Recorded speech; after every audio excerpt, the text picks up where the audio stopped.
Good morning, good afternoon, good evening to you, wherever you are watching this video, and welcome back. It's me, Beef Gaming. So in today's video, we're going to be talking about Rise of Iron, what we know about Rise of Iron so far, and as well as that, the Beaver connection error which came in a Destiny update a few days ago. It's fixed now, but I just thought I'd put it out there for you guys. So, the Rise of Iron. What we know so far about the Rise of Iron is that we're going to be going to the Plaguelands. Now, a lot of you guys already know this because of the streams, and a lot of you are Destiny fans, so there's no point me going over real old information, but I'll just quickly skim over it. It's going to be in the Plaguelands, mainly revolved around the Iron Lords, and we're going to be seeing new enemies and stuff. Well, I say new enemies, but a lot of the stuff we're going to be seeing in the Rise of Iron and the Plaguelands is just reskinned content from the current Cosmodrome and reskinned Fallen, because that is what the Plagued Fallen actually are. Just they look a bit different. There are some things that are changed, but mainly the same.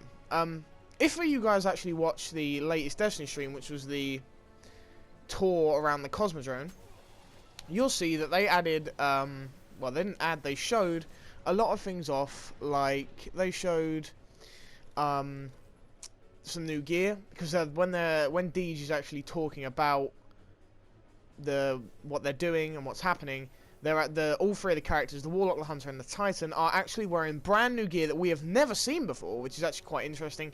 They're wearing brand new gear and showing that off. It was said that actually the Titan was running new Monarchy gear, so if any of you guys are actually interested in factions, there's a quick little like show of what some of the faction gear can look like for a Titan. And during this stream, they were talking about how the Plaguelands is going to work, what the DLC is like, what they're seeing, where they are, the story behind all of that kind of stuff. Obviously, the Plagued Seaver is the main sort of enemy of this DLC, and they were talking about that, the story behind this, why it's there.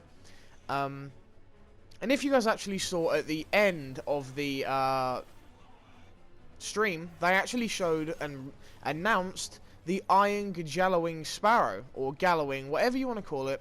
Basically a Galahorn Sparrow for those that pre-order. And me, myself, I will be pre-ordering the Rise of Iron pretty soon to get that Iron Galahorn and that Sparrow.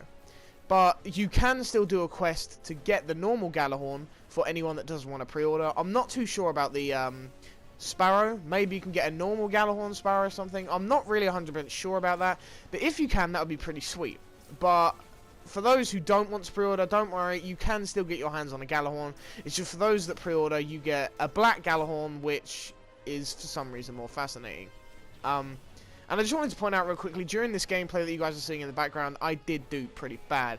Well, I'm just doing a real quick heroic strike with some dude, and I died a fair amount of times from stupid mistakes I knew I was making, and I should have just stopped doing them, but I kept dying, so I'm sorry about that, guys. But I just wanted to talk to you guys real quick about some, like I say, just the Rise of Iron, what I've found so far about Rise of Iron, and just some news really about it.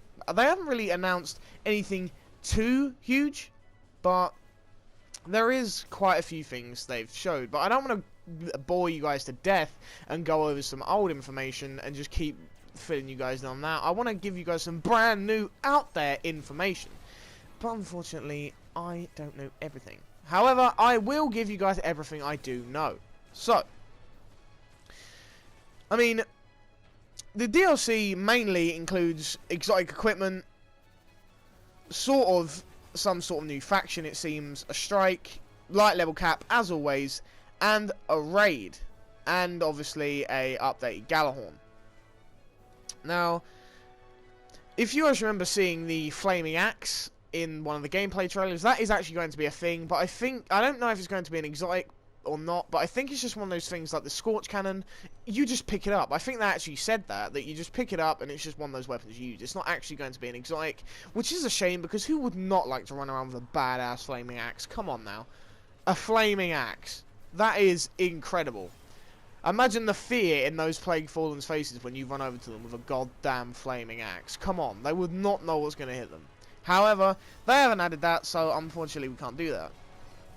And obviously there's the Fellwinter's Peak, which is the new social space for Destiny, other than the Reef and the Tower. It is, I don't know how big it's actually going to be, like, size-wise. It's going to be, I think, in between Taken King and the others. It was said to be bigger, but I don't actually think it is. And they're actually meant to be adding a lot of new Crucible content, and people for PvE content for those guys to do. I mean, they're promising, and they keep trying to fix the servers and the connection when it comes to Crucible and things like that. They're trying to update that and make it run smoother. And I think they're adding a new game mode, a new type of...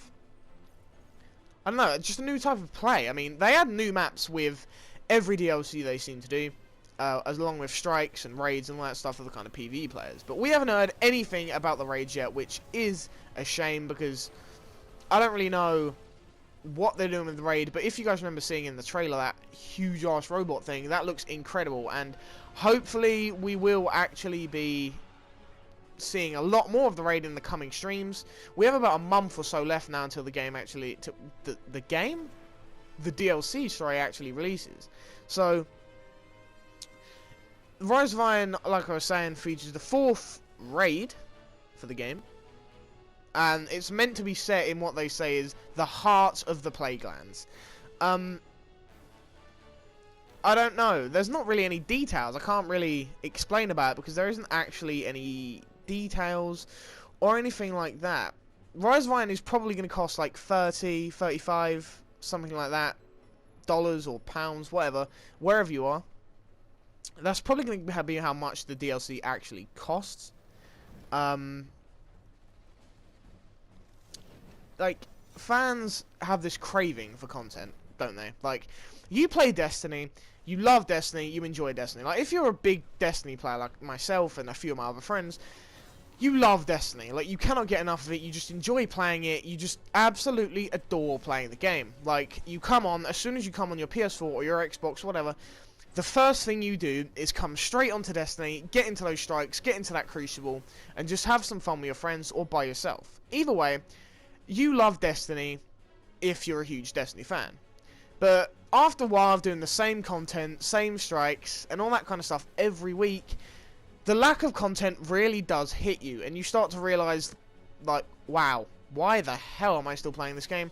And Bungie, I think, actually understand that players need content and want content, and they're meant to be adding a lot more Crucible, PvE, and all that kind of stuff content when Rise of Iron launches, which will give a refreshing feel back to Destiny. I'm not sure how long it will last for, and I hope it's not anything like this, like April update or anything. I know it was an update, but people just flew to the max level and all that kind of stuff real quick, and it was just boring real fast.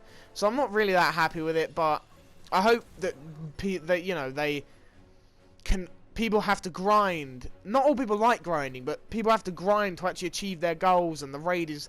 Obviously, the raid will be hard the first time you do it, like anything, but let's just hope it's hard, and it, you know, it's just full-on amazing, because that's all we can all agree. Vault of Glass, in a lot of people's opinions, is the best raid in Destiny, and the second best raid in Destiny, in my opinion anyway, is King's Fall. Crota, I have no idea what they were doing with Crota. I mean, if they fixed it and made it so you actually had to have a 6-man team, I don't think it'd be so bad. But it's all the, like, cheeses, swiping across the bridge, all that kind of stuff that actually I feel ruins that raid. And I don't know. It's just... I don't know if they have separate teams working on the different raids, but let's just hope the Vault of Glass team is the team making this raid for the next DLC, because it seems that they know exactly what they're doing, because I still go over Vault of Glass now with my friends, you know? I still go over that and play it with my friends, like, even now. And just have fun, even though we're, like, well above it. We just do challenges, like, abilities only, all that kind of stuff. And I mean, that's really what I have for you guys on the raid side of things and the Rise of Iron news. Obviously, there's going to be new legendaries, new everything, really. They're just going to refresh content for the players and just give them so much new stuff, hopefully, anyway. And it's just, I don't know. I mean,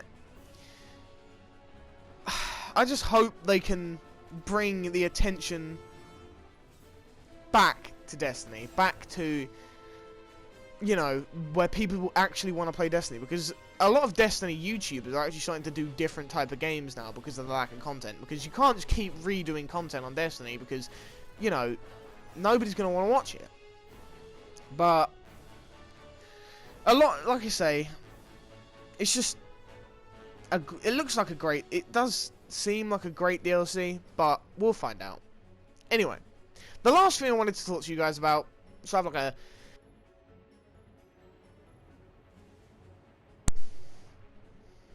oh, sorry, my the controller disconnected there for a second. But the last thing I want to talk to you guys about is actually the BEAVER disconnection issues. Now, what these are is they did an update a day or two ago in Destiny, and it just added a lot of issues, and people keep getting returned to orbit every time they go into a game. A lot of connection issues, and it's just been causing a lot of issues to players. Like me, myself, I went into games and got kicked out immediately and things like that. But hopefully, well, I think they have actually fixed this.